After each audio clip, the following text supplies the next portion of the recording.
BJP की सरकार जाते जाते मुसलमानों को इशारा देके गई। ये इलेक्शन तो हो रहा है, लेकिन हम लोग दोबारा आने वाले 400 सीटों से आने वाले।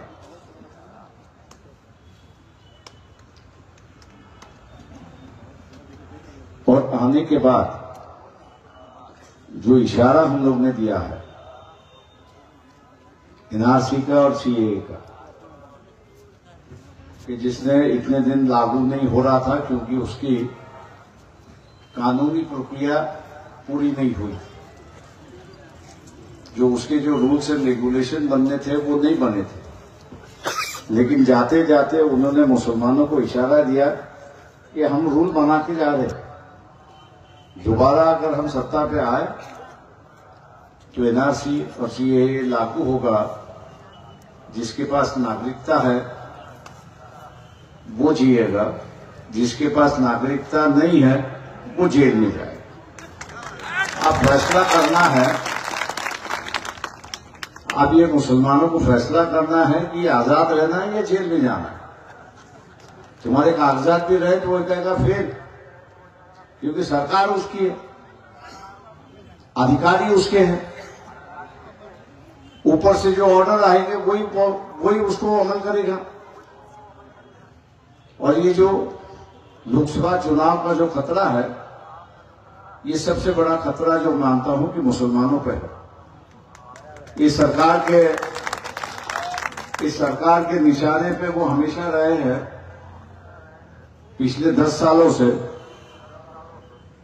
अब जो है वो अगर 5 साल दोबारा चुन के आए तो अस्तित्व मिटाने की बात वहां पे उन्होंने शुरुआत की है। मैं बड़ी गंभीरता से इस बात को दोहरा रहा हूं। जहां तक हो सके हम लोग आपको बचा सकते। आप जो बचाने का रास्ता है वो विधानसभा है और लोकसभा है। वहां अगर आप लोगों की गलती हो गई तो आपको कोई भी नहीं बचा पाएगा। इसलिए सोच समझ के इस बार फैसला होना चाहिए। जज्बात से फैसला होगा तो गलत फैसला होगा, दिमाग से फैसला होगा तो सही फैसला होगा। ये एक नेक महीने का कालखंड शुरुआत हो चुका है, रमजान, जहां नेकी की बात होती है, इज्जत की बात होती है। मैं आज मानता हूं कि वोट देने के पहले का मौका आपको मिला। कई जज्बाती बातें यहां पर फैलाई जा रही हैं।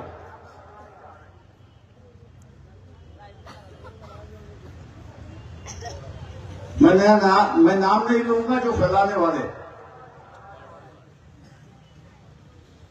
लेकिन जिनको डर है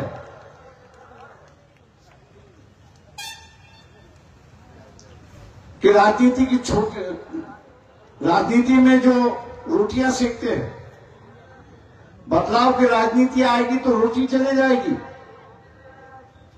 ऐसे रोटी सेकते, राजनीति में रोटी सेकने वाले जो है वो अफवाह फैलाना शुरुआत कर रहे हैं।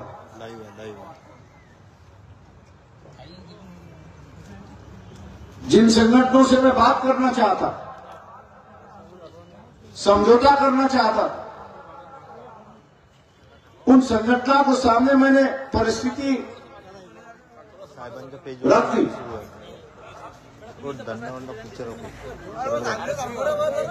ए बाबू पागल हो जाए, चल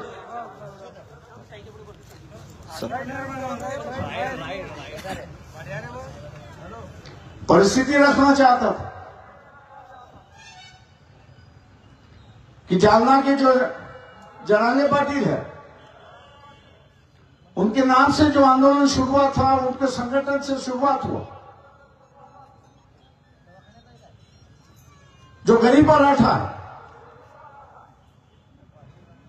जिसको ये महसूस होने लगा कि मैं इस व्यवस्था से बाहर जा रहा हूं, इस व्यवस्था में मुझे कोई जगह नहीं है, कोई न्याय नहीं मिल रहा है, ना मुझसे कोई इज्जत से पेश आ रहा। उसने अपना एक आंदोलन शुरुआत किया, आरक्षण का आंदोलन शुरुआत। जनाले पाटिल के आंदोलन के माध्यम से ओबीसी का आंदोलन शुरुआत। ये मराठों का जो आरक्षण है, उनको अलग आरक्षण दीजिए, हमारे हिस्से का आरक्षण नहीं देना चाहिए। जोर से एक आंदोलन शुरुआत हुआ, जिसे समाज के अंदर दो विभाग हो गए। मैं इन तमाम भारतीयों से कहता था कि दोनों को अपने को साथ में ले जाना, और दोनों को साथ में ले जाना है तो सीटों का बंटवारा होना जरूरी है, और सीटों का एक तरीके से सामाजिकरण होना जरूरी है। ये नहीं होगा कि एक ही समाज के सभी उम्मीदवार हों। प्रस्ताव यह था कि 15 लोकसभा की सीटें जो है वो ओबीसी को दी जाए, कम से कम 3 सीटें जो है ये मुसलमानों को दी जाए।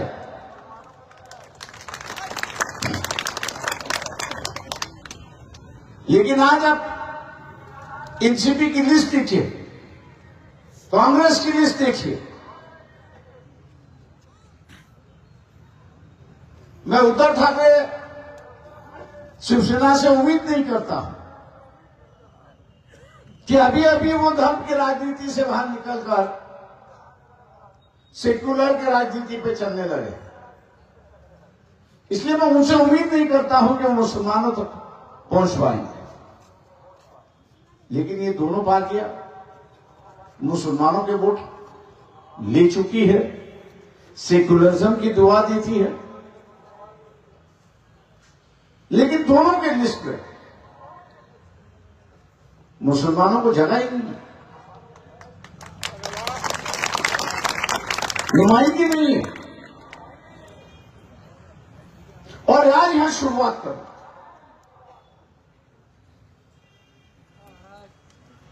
कि वंचित ने जो मुसलमान उम्मीदवार दिया वो औरंगाबाद में दिया। घरे के औलादों को पता नहीं है कि पिछली बार इमाम को जिताने वाले हम ही है, दूसरा कोई नहीं है।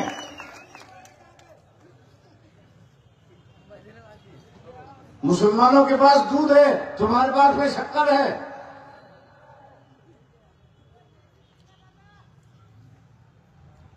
अफरोज खान के माध्यम से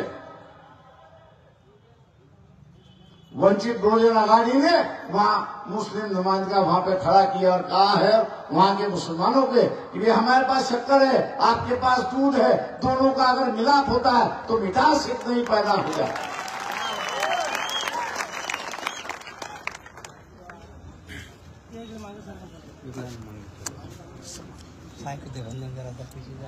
और जो उम्मीदवारी नहीं दे सकते, जो नुमाइंदगी नहीं दे सकते, वो आज कह रहे हैं कि एक मुसलमान का उम्मीदवार था कि जिसको ये हराने निकले। अरे भैया, जिताने वाले भी हम ही है और हराने वाले भी हम ही है। ये अगली बार जो जीतेगा वो भी एक मुसलमान ही जीतेगा। औरंगजेब के साथ औरंगाबाद से कोई जीतेगा दूसरी बार तो अफसर खान ही जीतेगा, दूसरा और कोई नहीं जीतेगा वहां पर। मैं इन सब गधों से पूछता हूं, तुम अपने नेताओं के पास क्यों नहीं जाके रोते? भैया, एक उम्मीदवार तो कम से कम दो 17 सीटों में, कम से कम एक उम्मीदवार तो दो 17 सीटों में। अपने दो नेता के पास रोने के लिए अगर आंसू नहीं है तो ग्लिसरीन मुझसे ले जाओ, आंख में डाल दो, पानी आना शुरुआत हो जाएगा और वो नकली आंसू वहां पर बिठा के बता।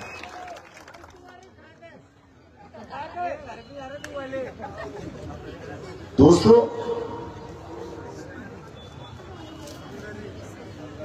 ये छोटी मोटी लड़ाई तो चलती रहेगी,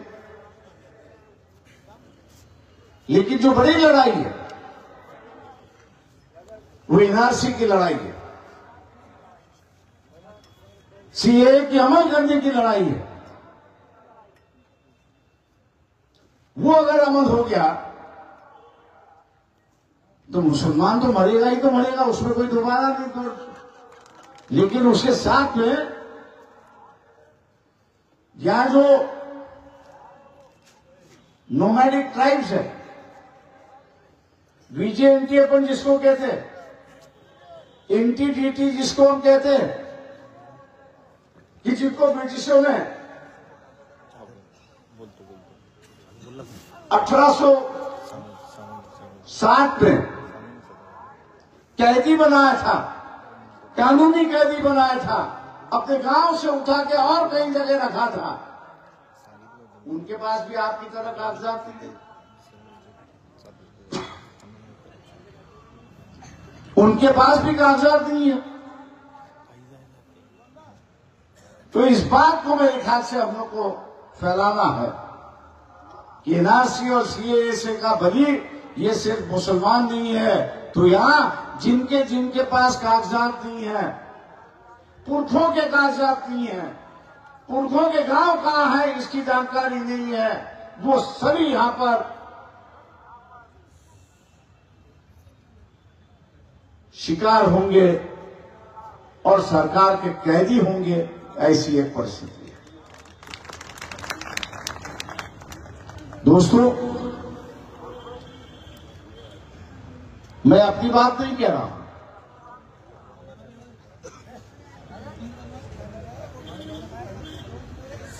मैं अपनी बात नहीं कह रहा हूं।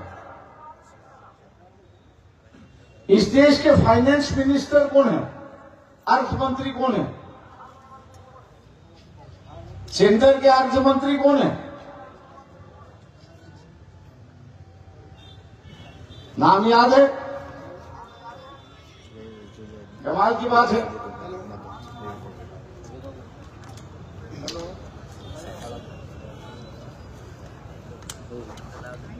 कमाल की बात है कि आप में से कोई भी फाइनेंस मिनिस्टर का नाम नहीं जानता। ए राजा, रेकॉर्डिंग कर, नहीं तो टेलीफोन वरती बोल का इधर।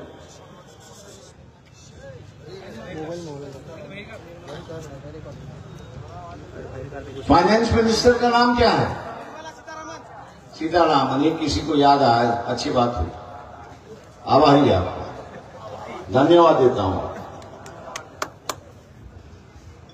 उसके पति का नाम पता है?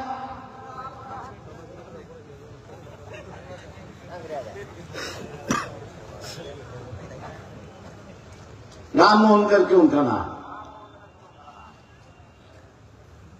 कल ही उन्होंने एक इंटरव्यू टीवी पे दिया, राकेश शर्मा ने उनकी इंटरव्यू ली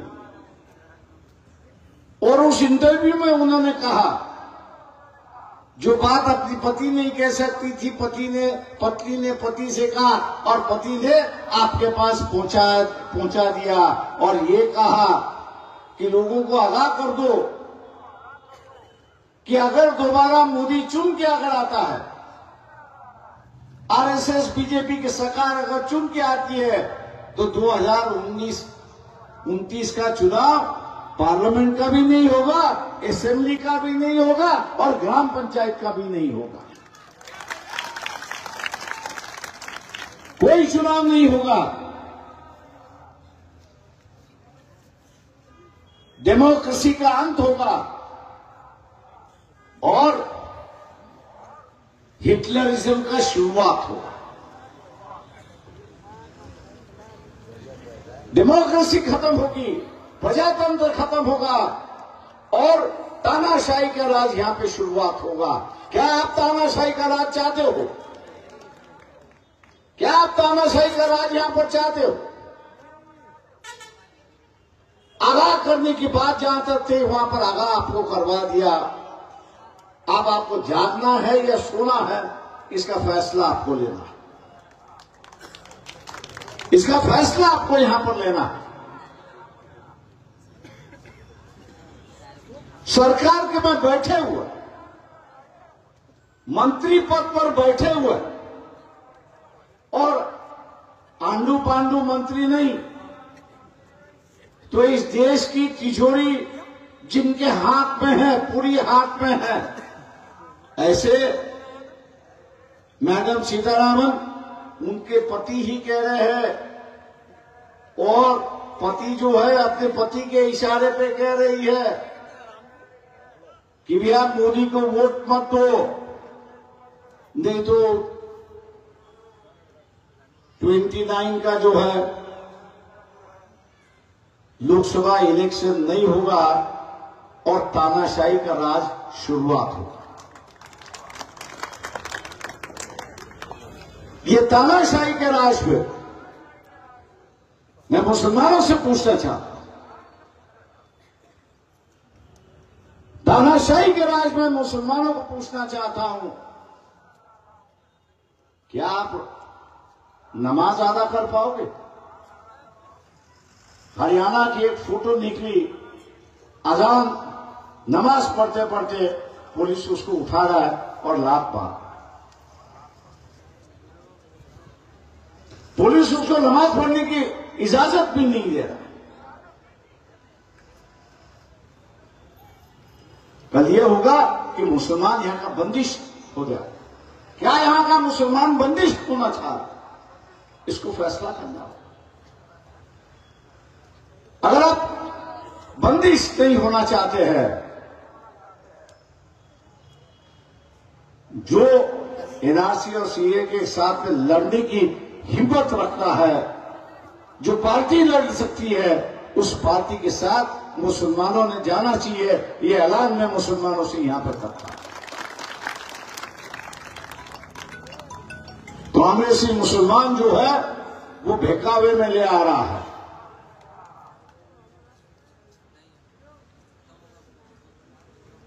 मैं मुसलमानों से आग्रह करूंगा कि कांग्रेस का मैनिफेस्टो बाहर निकला हुआ आम जनता में खुली किताब की तरह खुल रहा है। मैं यही कांग्रेसी मुसलमानों को चैलेंज कर रहा हूं, क्या आप बताइए कि आपके मैनिफेस्टो में जो जाहिरनामा आपका है, उस मैनिफेस्टो में एनआरसी और सीए को विरोध करने की बात कही है? उस मैनिफेस्टो में हम उसको विरोध करेंगे, हम उसको लागू नहीं करेंगे, ऐसे दो लफ्ज हो तो मुझे बता दो। गुमराह मत हो जाओ, अगर गुमराह हो गए तो फंस जाओ। मैं दोबारा इसी मंच पे आऊंगा। रमजान का महीना है, इसलिए मैं खुल के बात नहीं कर सकता हूं, ना खुलकर आलोचना कर सकता हूं। कल ही 27वां रोजा पूरा हुआ, जागृति का दिन था, 26वां 27 का आज। तो ये महीने में मैं किसी पर टिप्पणी नहीं करना चाहता, लेकिन जैसे 11 तारीख 12 तारीख हो गई तो फिर कांग्रेस वाले और हम लोग आमने सामने होंगे। मैं इसलिए उनसे कह रहा हूं, ये जो गलतफहमी आप फैला रहे हो समाज के अंदर, जिस दिन दोबारा स्टेज पे आया तो आपके कपड़े उतार के रख दूंगा, इतना ही ख्याल रखना।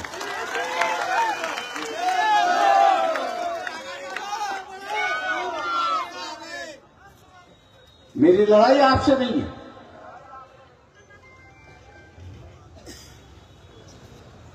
मेरी लड़ाई आपसे नहीं है, ना मैं आपसे लड़ना चाहता हूं।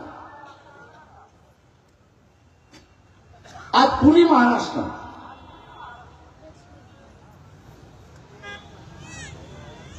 जो परिस्थिति उभर के आई वो यही है कि समझौते की राजनीति शुरुआत हो चुकी है। रामटेक का उम्मीदवार जो है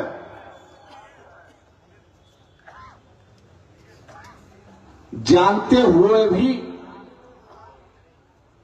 कि इसका फॉर्म टिक नहीं पाएगा तब भी दे दिया, जानते हुए कि ये फॉर्म टिक नहीं पाएगा कानूनी तौर से, फिर की भी उम्मीदवारी थी। अधिकारी ने जो करना था वो कर लिया, वहीं आपकी पोल खुल गई, वहीं पोल आपकी खुल गई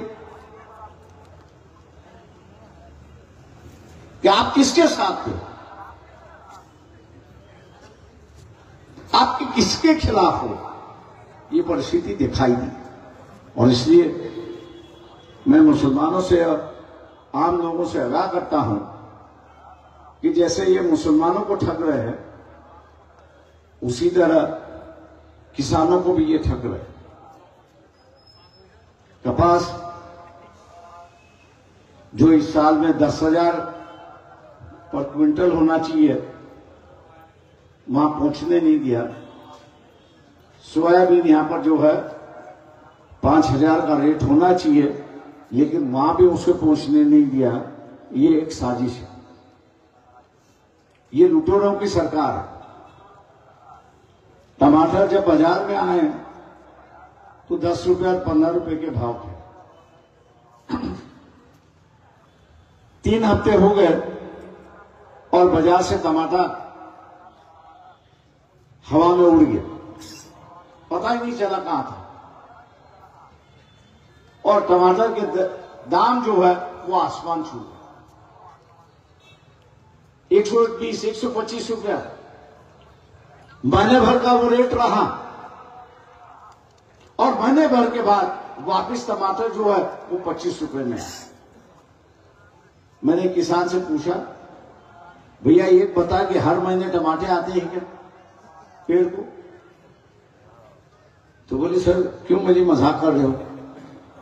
मैंने कहा मैं मजाक नहीं कर रहा हूं, मैं हकीकत समझना चाहता हूं।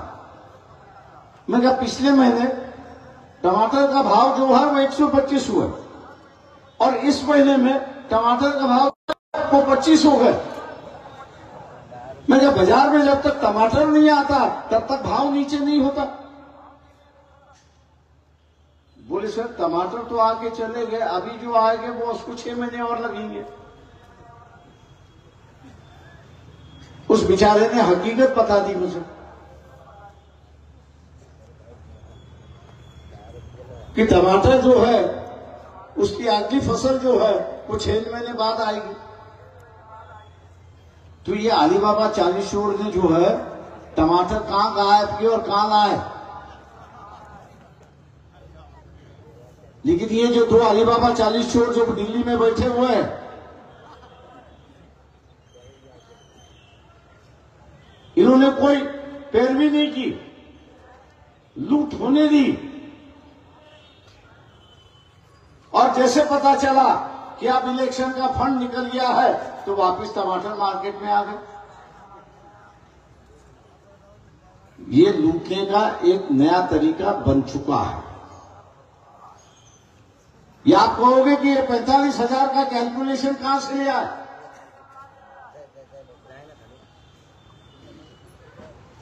आपके घर में कितने किलो टमाटर लगते हैं? एक महीने में कितने किलो लगते हैं? 2 किलो लगते हैं, ठीक है। दिए 2 किलो का हिसाब हुआ 300 रुपया महीना। आज टमाटर के भाव 25 है, तो 2 किलो मतलब 50 हो गए। 300 में से 50 निकालो, कितने बाकी रहते? 250। बालापुर में कितने मकान हैं, कितने परिवार हैं? मतलब एक परिवार में से 250 रुपया, तो यहां जितने परिवार है उनमें से कितना निकाला? ये नया चोरी का मामला निकला हुआ, लोगों को ठगने का नया मामला निकला हुआ है कि टमाटर गायब करो महीने भर के लिए, दाम बढ़ने दो, आम आदमी को लूट लो, और लूट जम गई तो फिर टमाटर बाजार में लाने दो। तो ये जो नए लुटेरों की सरकार जो बनी है, इस लुटेरों की सरकार को उखाड़ के फेंकना है, और 26 तारीख को आप इसको उखाड़ के फेंकेंगे, यही उम्मीद करते हुए मैं आपसे रजा लेता हूं। जय भीम, खुदा हाफिज।